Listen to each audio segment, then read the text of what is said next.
Welcome, everyone who is either watching on YouTube or listening in on Apple Podcasts or Spotify. This is episode number, what is it? Number 5, I think. Right, Abraham? Of the Art Block. I guess, but we recording like around the time, like around the Father's Day. So if you're a fan of Star Wars, Well, it's just past Father's Day, but kind of. I want to use it, you know. I'll give you that one. But yeah, welcome. And we want to obviously send out a special thank you to our current guest for the month of July. We have Gloria Vasquez-Warner, and I have a little bit of a bio here. I'm gonna kind of pick and choose some elements from her bio. Gloria is a self-taught artist who has studied painting at community workshops taught by various LA-based artists. And Gloria is influenced by the work of Chicano and Chicana artists that she has been fortunate enough to have as teachers, mentors, and friends, and is also inspired by the Impressionist movement, which I think if you look at Gloria's artwork, you will definitely notice that. And also, Gloria in her bio shared that her philosophy of creating art is to paint what I see. I prefer nature in motion, changes in the environment, a moment in time, a moment in my life. Gloria is originally from El Salvador and has been living in LA since 10 years old and has also been exhibited in various galleries and cultural centers all around Southern California. This includes Self-Help Graphics, Plaza de la Raza, Avenue 50 Studio, Chimaya Art Gallery, and the Nutra, as well as the Muckenthaler Cultural Center. And her work that was featured there was published in the Fullerton Observer. And also, Gloria was a featured artist at Joaquin Magazine from New Mexico.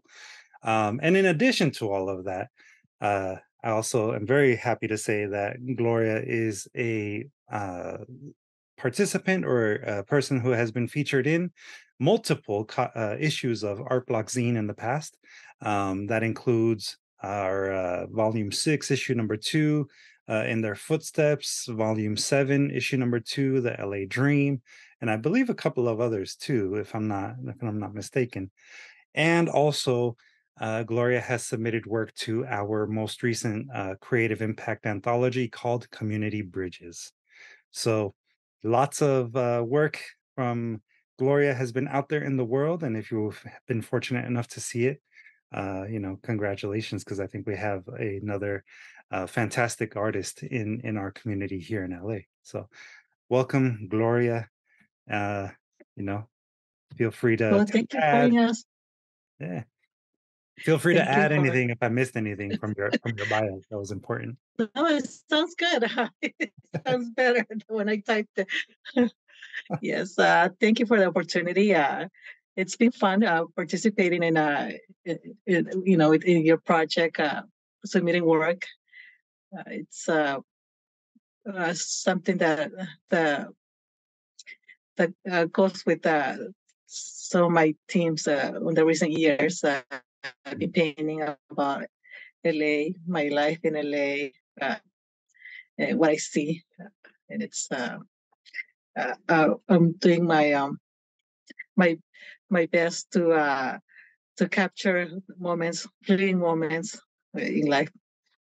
Yeah, it's well, like I was kind of saying before we started the recording, Art Blog Zine, at least when it first was launched by our organization, Distill Arts, we did it basically as a love letter to LA. So your work definitely represents LA in my eyes. So I'm glad that we've had a lot of your work featured in our zines in the past. So Thank you. yeah. Uh, and I guess just to get us started, in discussing your artwork, in your bio, you mentioned that the Impressionist movement has really inspired you, as well as Chicano artists.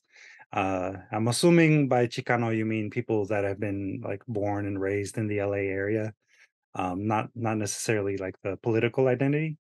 So uh, yeah, how do you feel like that is represented in your artwork? Right.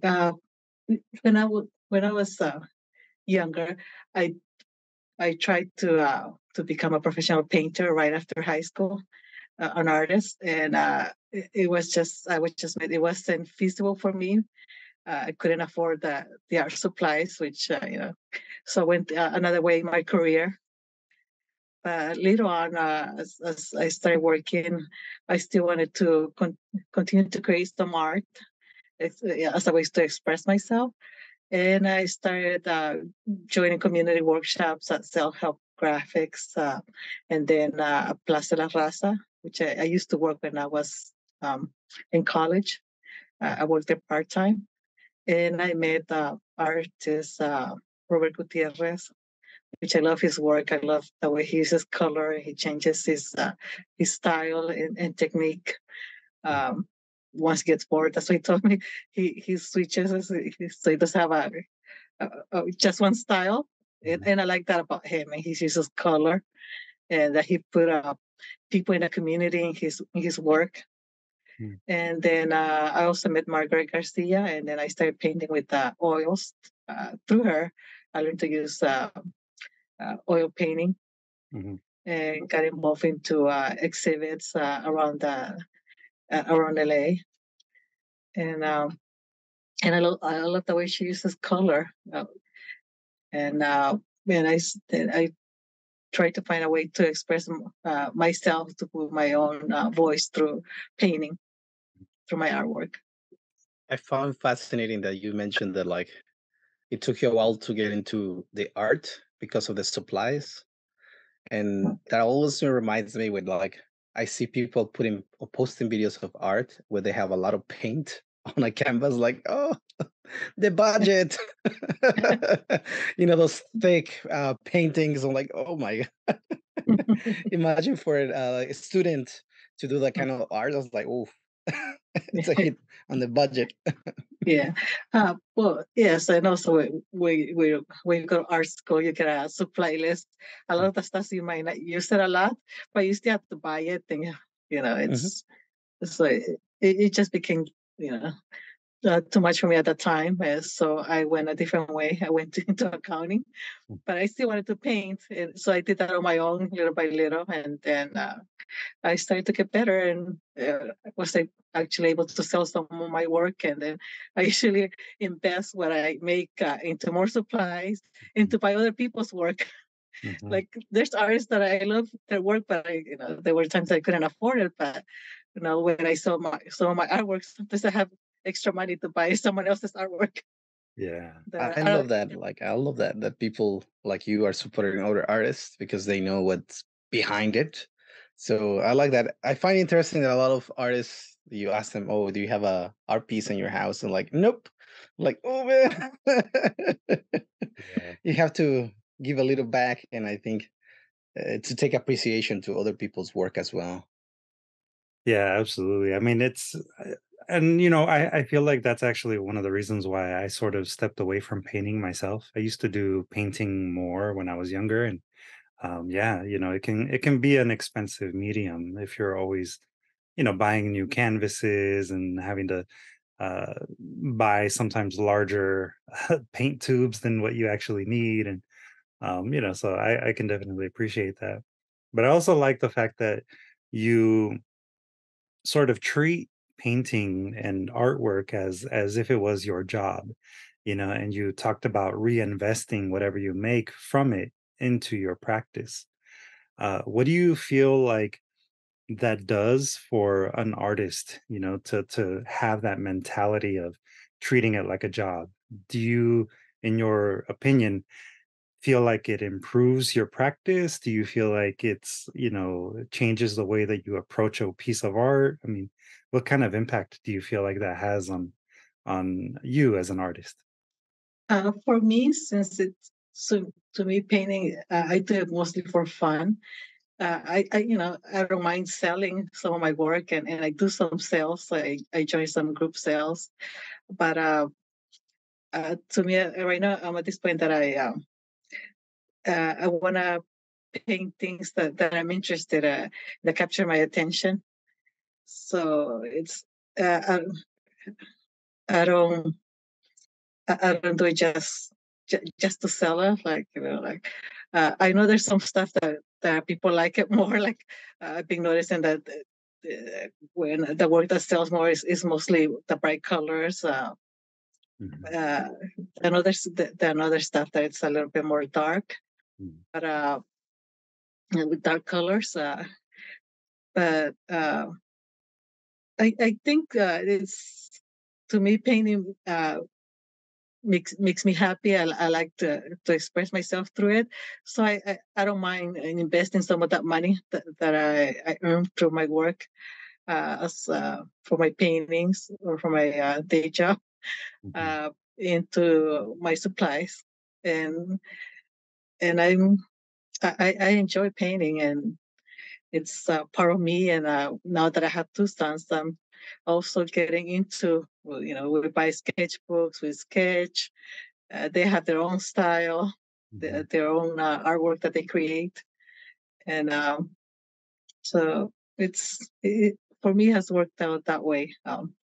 It's it's an investment, but yeah, it's also uh, to have fun for me. It's not just a business. It's just it's to have fun sometimes to play with paint, and that's what I've been trying to do in the last in my last works. Also found that like in your bio, you mentioned also that you love to paint nature.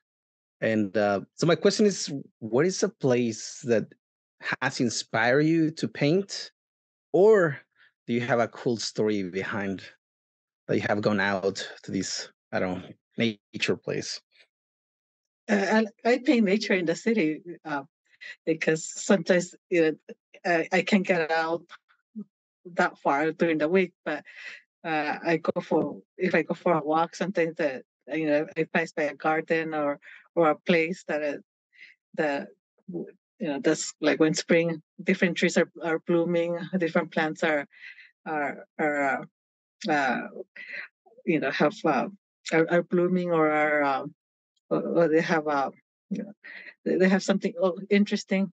So I done some painting stuff from the neighborhood, actually, from my walks, from pictures that I taken of my kids, or just the location.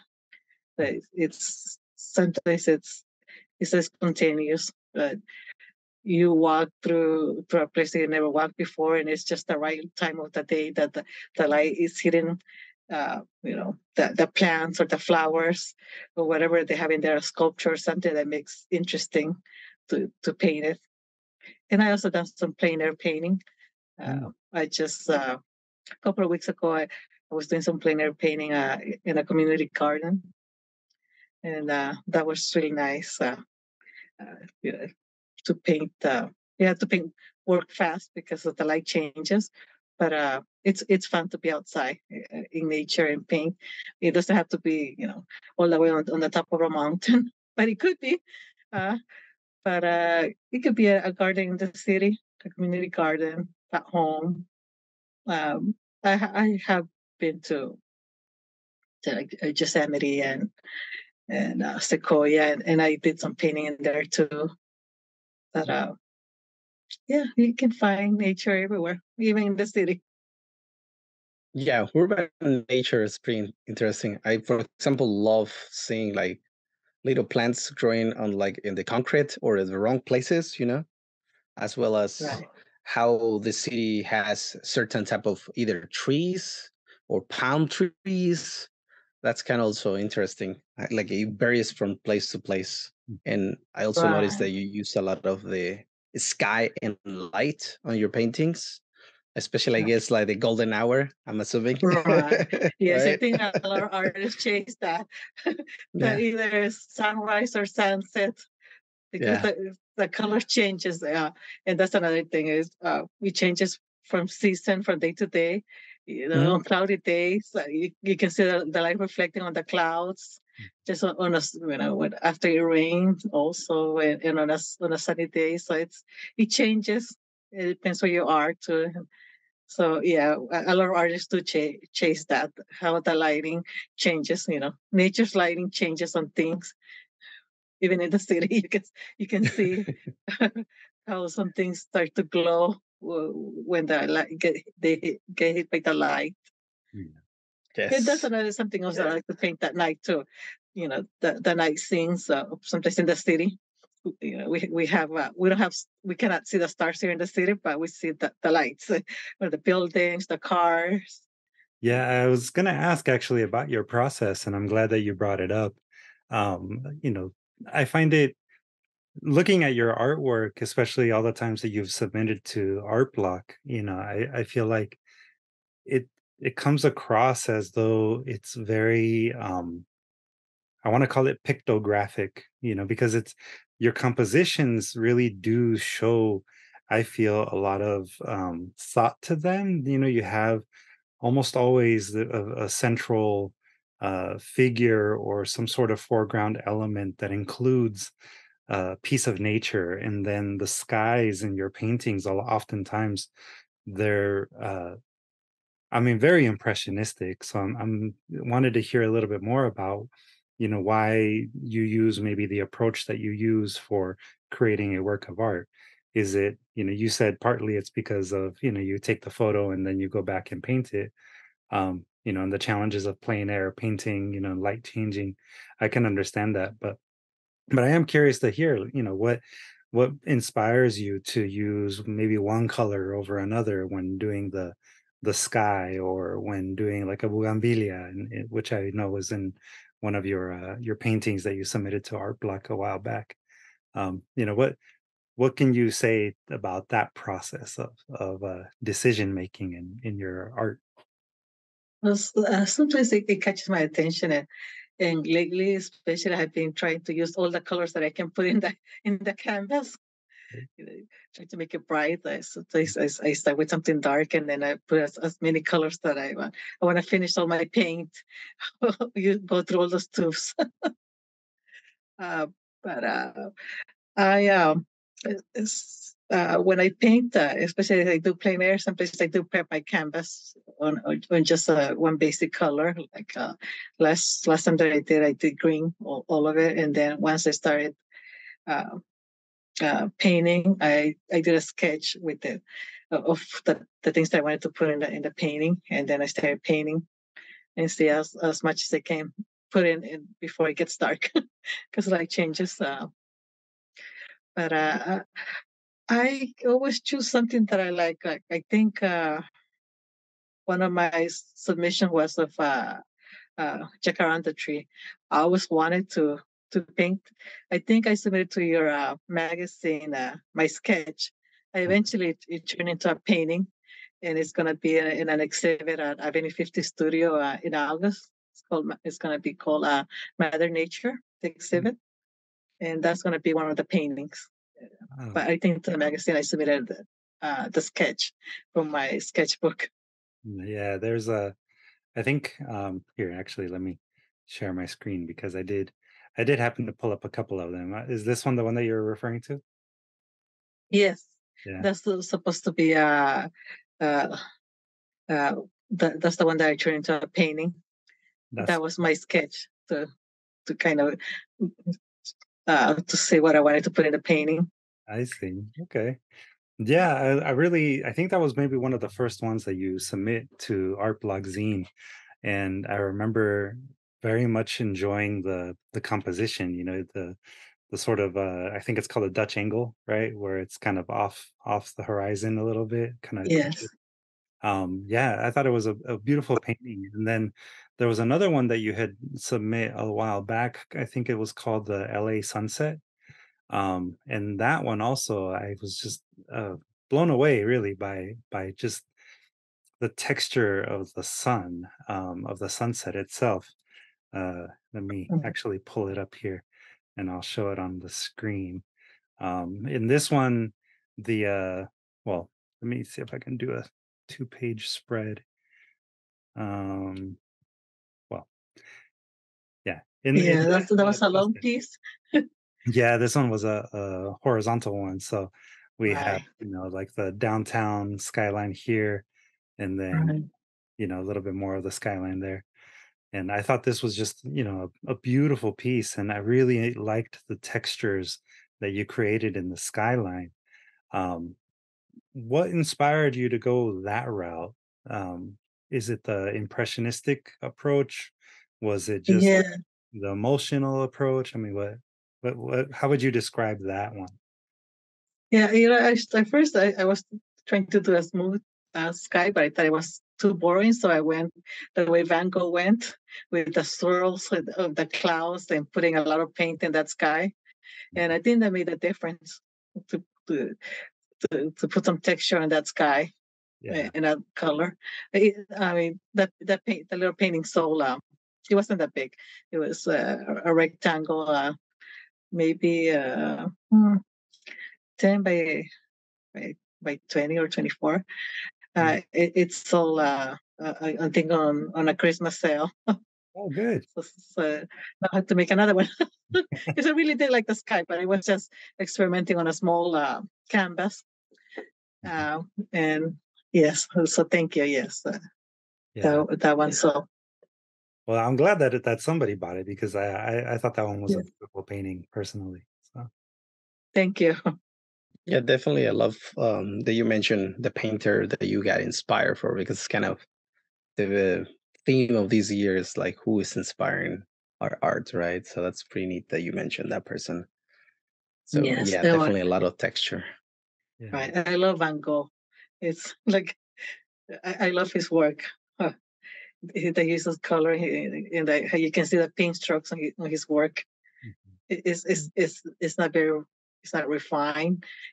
But I mean you can see the paint. You can see the life, and and the joy of creating something. Yeah, So those strokes I always found fascinating that it has like kind of a movement to it. So you kind of feel where the things went and how it was created. So it's so there's story behind not just what's the scenery, but it's also what the painter is doing, right? So it's telling you two things at the same time. So I like that. Do you end up going to the immersive experience that they were doing? no, You my missed it. dream is someday to make it to the museum, but I haven't been able to. But that's one of my dreams, to actually see them. I've seen the ones that they've been an exhibit, at the Mm, museum, like yeah. at the Norton Simon Museum, and at the Yes. in New York, when I was there many years ago. But I know there's a museum dedicated to his work in his home country, but I never been able to make it. I have his work in books. Oh, well, yeah, that's Yeah, I knew a lot of people who were going to that like experience. You know, you get to the room and they project all the paintings, and I think they even do like a little video and put music, stuff like that. So I'm like, oh, I can. Yeah, but I haven't either, so we'll put Yeah, on the list. yes, I know. I missed that too, and then the Frida Kahlo one. I think there was a Frida Kahlo one, right? I'm pretty Uh, sure she's really popular. yes, yes. Yeah, I think my brothers were telling me about it, and then and one of my friends too, and I missed it. Uh, the tickets were going pretty fast, but it's okay. yeah, yeah. That's I'm still okay. holding on to my dreams of making it to the museum to see them, to see his paintings, the ones that I haven't seen yet. Yeah, I think it's really, really fascinating to be able to experience artwork in person. And you know, when I remember going to I think it's the Museum of Contemporary Art here in LA. The MoCA had some works by I want to say Klimt, and they were really interesting. And I remember just having more of an emotional response than I had ever had by seeing the work, like, in a book, or, like on the internet. And I'm curious, have you ever had that experience in seeing artwork in person, where you just all of a sudden feel more of an emotional connection than you ever did before? Yeah, I prefer to see the work in a museum. To actually see the work, live in person. Is there like the projections or in a book? You can see some of the texture. in it. But if you see that painting, if you go to the museums and see that work or a gallery, you Mm. see. I mean, of course, you cannot touch them, but you can see an idea what It's like I try. Sometimes I try to imagine what were they, thinking, how they were feeling. The joy of making that work. It inspires me. I went to see, you know, I've been to different museums here in LA, and Mm. whenever I get a chance, if I travel, I try to hit the museums that are in the area Mm. to see different artwork. Yeah. I was in Mexico City like about, I think it's almost 2 years ago now. Uh, like the first year during the pandemic, I decided to go to Mexico City on vacation for a few weeks, and I did the same thing. I went to all these different museums, and it felt just, I mean, more than inspiring. I felt actually a deeper cultural connection because I was obviously in Mexico City, being born to Mexican parents. Like for me, it was very special. And I'm curious for you, have you ever been able to go back to El Salvador and maybe experience something like that in your home country? I went. I left with my mom because of the war. Mhm. I did went back after the war was over when they signed the treaty, and there was high hopes of things getting better in El Salvador at that time. Unfortunately, things went the other way. A lot of things got really bad and dangerous, so I stopped going.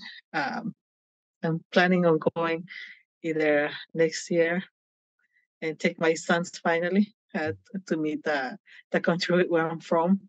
Mhm. One of the places that I would like to go is to the Mayan ruins in El Salvador, which I never been to. I've been to some of the ones in Mexico because I've been able to travel to Mexico, but not to El Salvador. So I'm hoping that I can make it there with my sons, and Yeah. so they can see uh, my country.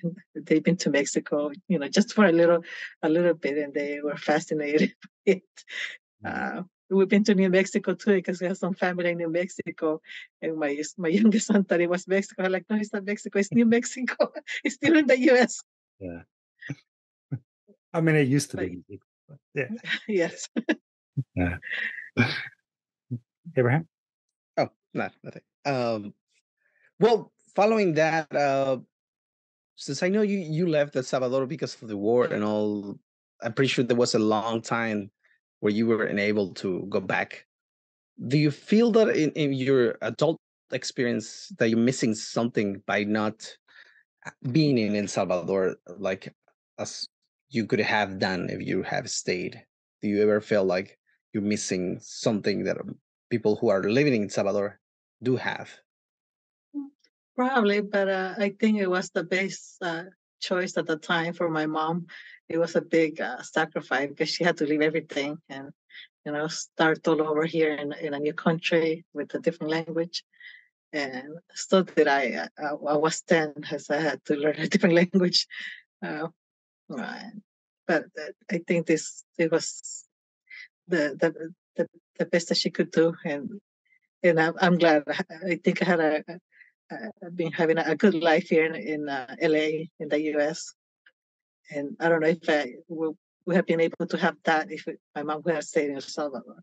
because it was dangerous. There were no jobs, and I mean, I don't know what would have happened there, but would have been able to get a college education, and I wouldn't be able to be a painter. I think, uh, sadly, especially there, I don't think a lot of women are into the arts as painters, as artists.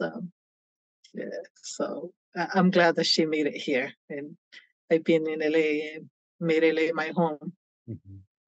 Yeah. In your bio, you mentioned something about how you remember the colors of El Salvador, the tropical nature of it being close to the equator.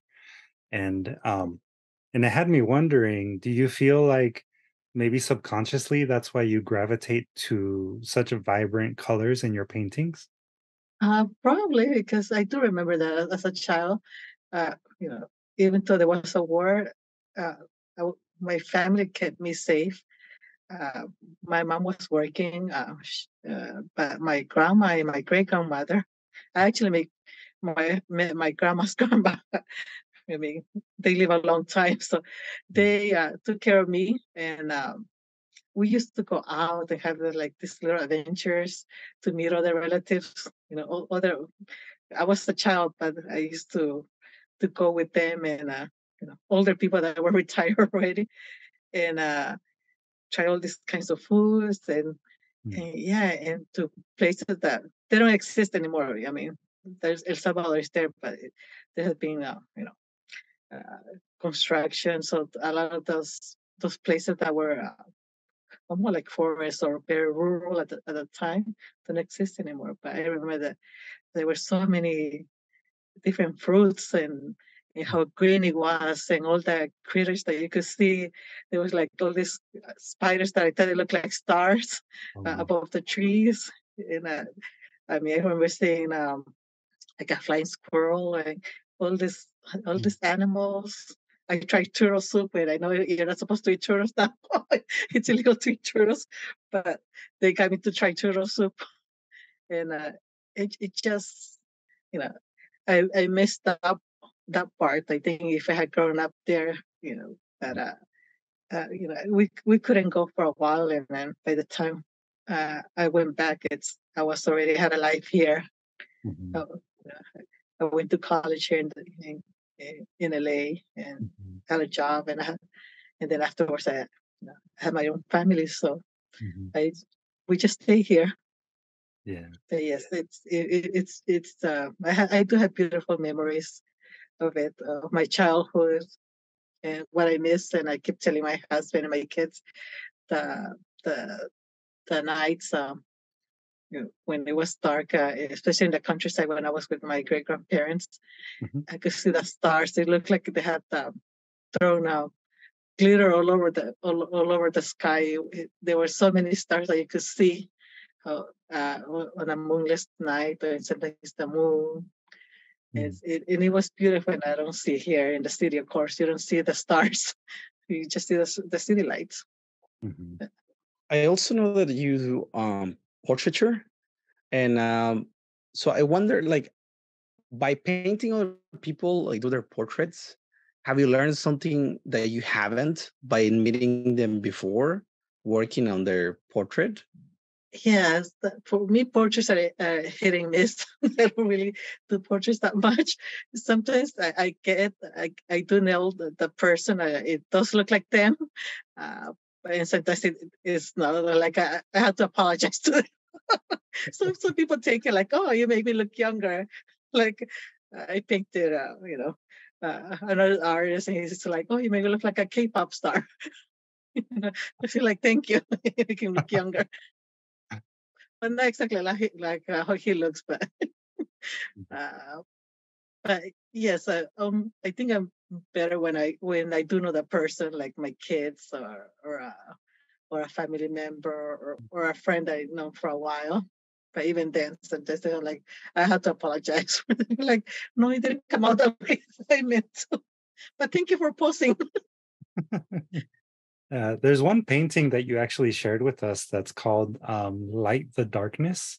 It's a portrait of a young girl, I think, wearing a red dress and holding looks like a candle in front of an altar. Um, Right. was that a portrait that you did of someone, or was that just, like you coming up with it on your own? It was for a picture. It was for an exhibit called Prayers. And it was just that the candles, the votive candles lighting up, kind of like in a prayer or someplace at church that they have that you light a votive candle Mhm. for a prayer. So I used that for that exhibit. So that one was just kind of taken from a photo, then, right? Yes, a photo of a little girl. Eh, some from a friend's child. It wasn't random. Oh, okay, okay. So yeah, so you kind of knew them. Well, Yeah, it was. Yeah, okay. it was the kid picking up a candle, Mhm. the child picking up the candle. Mhm. Yeah, there was another one that you shared as well called Follow the Guiding Light. And that one I know that you also have submitted to Art Block in the past. It's a group Right. of, it looks like three boys maybe, or two boys. Yes.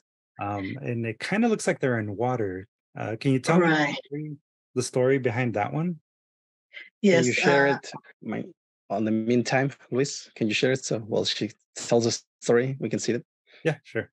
There you go. Yes. There you go. Yeah, I Okay. remember that Yes. one. Yes. The painting it's based on pictures that I took of my two of my brothers and one cousin when we went to visit them up north in Northern California. It was the last day of our trip, and we had to go back to LA. So we stopped by a river just when you know just before sunset, and so that's what the light is slowly going away. But they still wanted to swim. I remember it was cold, Mhm. but they still jump in the water, and I liked how the light play. It was light and shadows playing on the uh, on the photo at that time. Um, so I made it into a painting.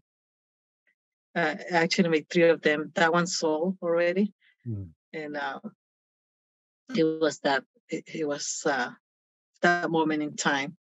I mean, that was many years ago. Now they're grown men, Mm. but at the time they were children playing the kind of like the last day of summer. Yeah, I think Yeah, it's a beautiful painting. I mean, there's a lot of action, a lot of movement going on, and I really like the just the overall composition of it. I think, it's a great dynamic painting for sure. thank you. Yeah. And I'm, looking at it, I do also see, that you have some of the like impressionistic elements, the undefined dots that are the light, playing on the water, and the way that you textured the ripples of the water. I mean, it's very clear that they're in water. And I just think, that it shows to me that you've definitely taken a lot of inspiration from other artists, and incorporated it into your work. How do you feel like how do you feel like that is reflected in other artwork that you create? Because you also sent us things like this one, where the textures are different, the composition is a little bit different, and then also you sent us this one, the border wall one, where it's also has some similar elements, but um what are some of the decisions that you make as an artist to incorporate more of the impressionistic style versus a more, I don't know, maybe not as obviously impressionistic style? Uh, some of the some of the work it depends. Sometimes it depends on my mood, but Mm. sometimes what I want to show across. And sometimes I do have to put more details on it. Mm. Uh, it the the border wall was supposed to be for an exhibit about immigration, so I wanted to make it a little more somber. I think that's why the colors are a little bit not as bright as the other ones, Mhm. and try to put some detail on the people coming over. Right. Yeah, it was done in another painting. I don't think I sent you the picture of the other one. This was the immigration at the border here, Mhm. and the other image that I used in the exhibit was the immigrants in the Middle East, like the ones that were coming over from like Libya, going through Greece, trying to get into Europe. We had a big disaster. I think right like last week there was a ship coming with a lot of immigrants from Libya to Italy, and the boat capsized. A lot of them died. Right. So, you know, that's an issue that we still have. For that exhibit, I was putting work to highlight some of the plight of the immigrants. Yeah, I can definitely see a difference in the styles. And I'm curious if you feel like, that's like some themes maybe require a different style. Yes, I think so. Um, and I try to do my best to you know to put in, to try to show in my painting what I'm feeling, my feelings about it, to communicate through the painting Mm. a message or something to it. I don't know if I sent you. I think the last one that I submitted to your magazine was about the women's right. Mhm. There was supposed to be an exhibit about it, but it was canceled. It never happened. But yeah, I created that painting for that. So Yeah. Yeah, I think you're referring to the one, I believe you called it Mi cuerpo, mi decisión, and it's right, an image of a young woman with a like poster over her head. Yeah. right, yes, I saw when the U.S. Supreme Court uh, you know change who had been on the books for a long time, and then made the decision for women that that we don't have control of our bodies. I was feeling really depressed about it, but I saw a lot of the young people that are taking up the fight again. A lot of uh, people took it in the 60s and the 70s, and then everything it seemed to be improving, and then this new justices took us back. But there's a lot of young women, the new generation, that are not keeping quiet. They're still out there and they're protesting, and that's one of the images that I saw of actually the sign in Spanish. That's what I put that in my painting. There are another women that throughout the marches with the signs. They put them, even though they were not in the same location at the time. I put their signs there. Yeah, yeah. I thought that was a really good painting to add to our Community Bridges anthology because, I mean, that is, I think, kind of true of like history is that it repeats itself. And even though there was a lot of progress made, it is good to see that even today people are not satisfied enough. Like there's always something more that we can achieve in terms of equality. So yeah, I'm glad that you had a chance to send us that one. Yeah, by going a lot of marches, when the thing that I noticed that was really interesting was the signs that people came with, was really interesting how everybody had their own little ones. Of course, there were some were like printed, and like the ones that everybody's mainstream, I guess. But a lot of people went up and like made their own, and I found that really interesting. Yes, yes, that's interesting. There's creative people everywhere. I saw it too at the teachers' march when they went on strike the year before. Mhm. They get pretty creative with their signs. I love them. Of course, they do some that they print, just to pass out so everyone can have a sign. But yeah, people get creative with their signs. There's a lot of artists there everywhere, I think.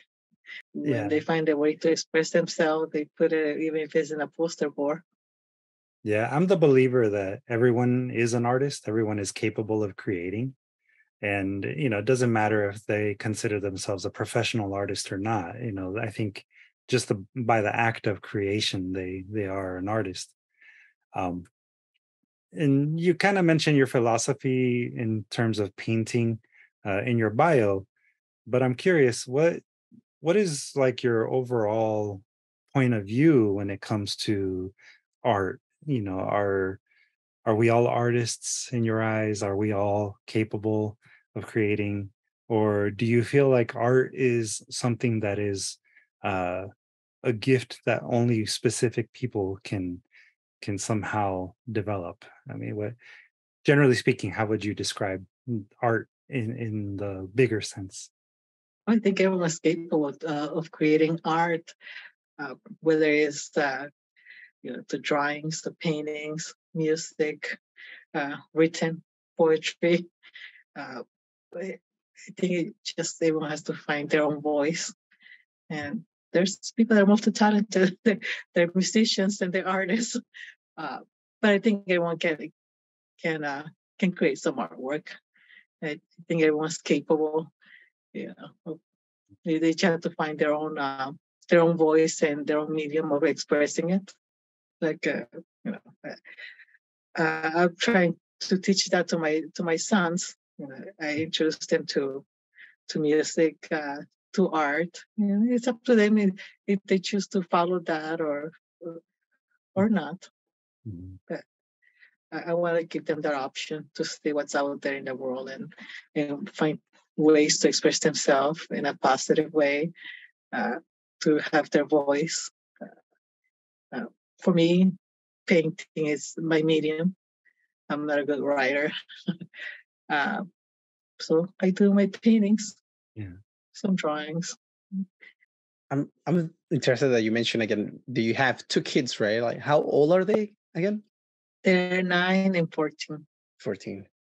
So thinking kind of in the future, let's say one of them or two, I don't know, become artists, either musicians, poets, painters, I don't know, sculptures.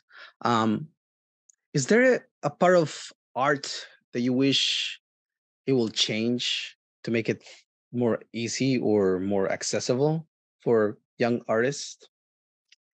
Well, if I will support them as much as they can, whichever career they decide to go into.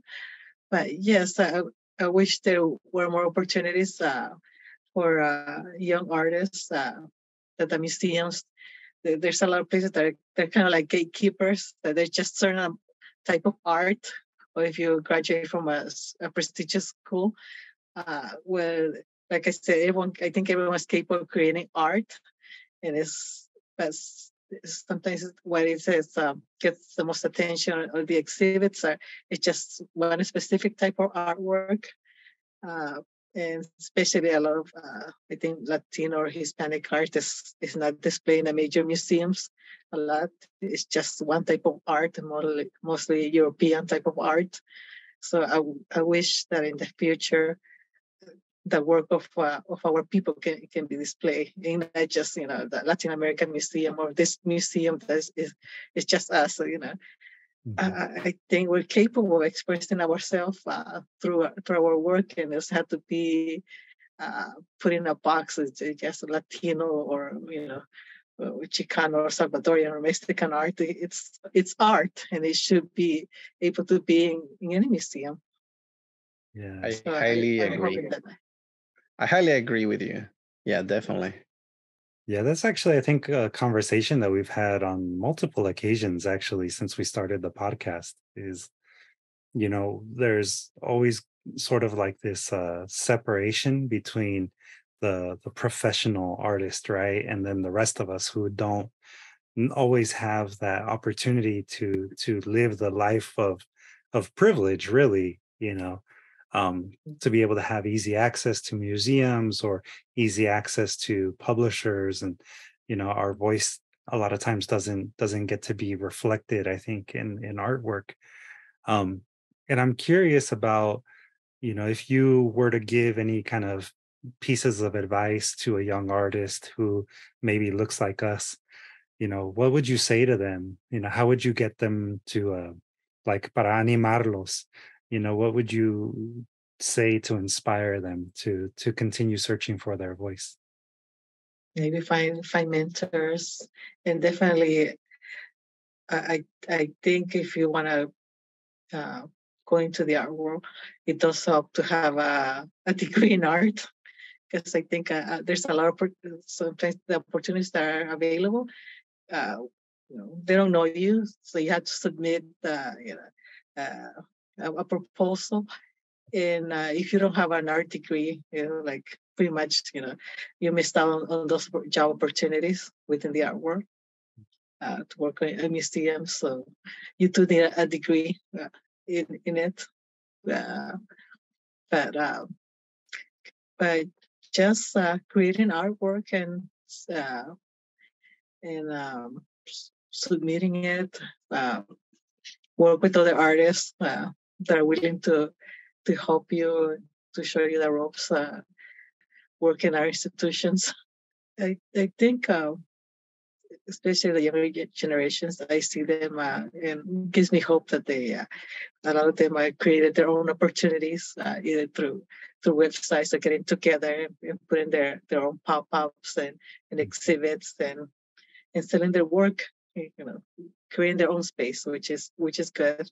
I think we need more spaces, even if it's just something local in our community. Eventually, uh, you know, you expand to other places, meet other people, and and keep making art. Mhm. Yeah. Kind of makes me wonder, how do you see the future of art in our community? Positive that it's gonna continue to grow, and I'm happy when I see a lot of young people putting their work out there, giving their best, creating. When some of them going to putting their digital work, and putting their own online stores, and it's great. So I think that we have a lot of talent in our community, and we'll just we'll keep creating artwork. Hopefully, other people will see it too. I think we have a lot of things to share from our culture, different cultures. So, being Latino or Hispanic, there's people from other countries that come here, and we share what we bring to the table, and now we just have to show. I keep showing it, and eventually, you know, it's it's gonna keep growing, and it can be held back. It's out there, and so I'm hoping that in the future that we have more opportunities in the art world, in the mainstream art world for our artists, and for our creativity to keep growing, and being displayed with along other artwork. Well, I have a Questions? really important question, I guess. Do you have any particular brush that or tool, like a painting tool that's like kind of your favorite to go, either brush or I don't know what kind of tool? For example, I do love like this, like flat ones. That's kind of really useful. But for me, it kind of brings to mind, like I have this pencil extender. I don't know if you have seen them. It's like when you have super short, like small pencils, you add it on, and then you can continue using it until it dies off, basically. So, do you Oh have any wow! tool that you really like? Uh, Not really. I have different brushes. The the Fillmore is kind of all around brush and different sizes because it has the little curve. But I also play with the pellet knives, which whatever brushes I find. I've been sometimes I go to even stores that are really they're not famous for expensive brushes, but I still find sometimes little gems there to play around. I use it in my work. Yes, and paints too, and also sometimes painting with other artists. I see what they have, and I'm like, oh, like I borrow some from their stuff, or I know where to buy it if there's something that I really like from what they're using, and that's something else that I enjoy. Which throughout the pandemic we couldn't do it, but now we're back to it, painting with other artists in a group, doing plein air and getting out there. Yeah, I personally like using palette knives and also the filbert brush, the round ones. Those are always really good for my style of painting anyway, when I actually do it, because it's been a long time. Yeah. You mentioned earlier that you have an exhibition. Do you have any other work that we should be, if anybody that is listening or watching might be able to go check out your work at website, Instagram, anything like that? Yes, in Instagram I'm at Glow Painter, And my upcoming exhibit is going to be at the Avenue 50 studio in Highland Park.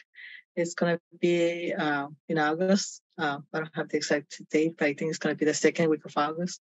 And it's called Mother Nature. And it's a group exhibition with different artists from LA.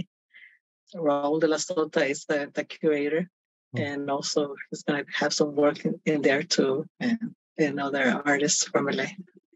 And so, and any other plans after that, after August? Or is it still a little too early to expect to see another show? I don't have any show lined up, but I usually do the Christmas sale at Plaza La Raza. Oh, cool. In Lincoln Park. So I'll be getting some work ready. So you'll be ready for December. And so far, I don't think I have another exhibit yet lined up. All right. Well, you so heard I've it been here. doing some plein air. Yeah, I've been doing some plein air during the summer. Cool. Yeah, well, yeah, and like I was going to say to our audience, definitely make sure you follow Gloria on Instagram using @glowpainter, so that way we can all be in the know when the new merchandise comes from Gloria. Definitely. Yeah. Any final questions, Abraham, before we wrap up?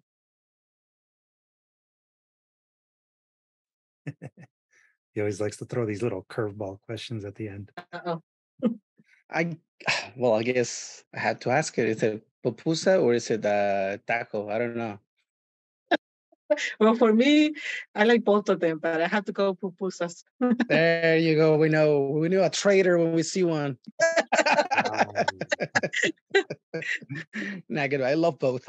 Yes. I know. I love both. Yeah. The real question though is the revuelto or loroco con queso, or what stuffing? What kind of pusa? And from where? There's so many places here in LA. Yeah.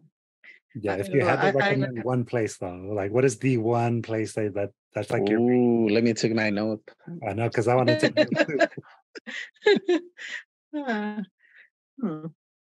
Well, I'm in Highland Park, so we have Las Cazuelas. It's an old place here.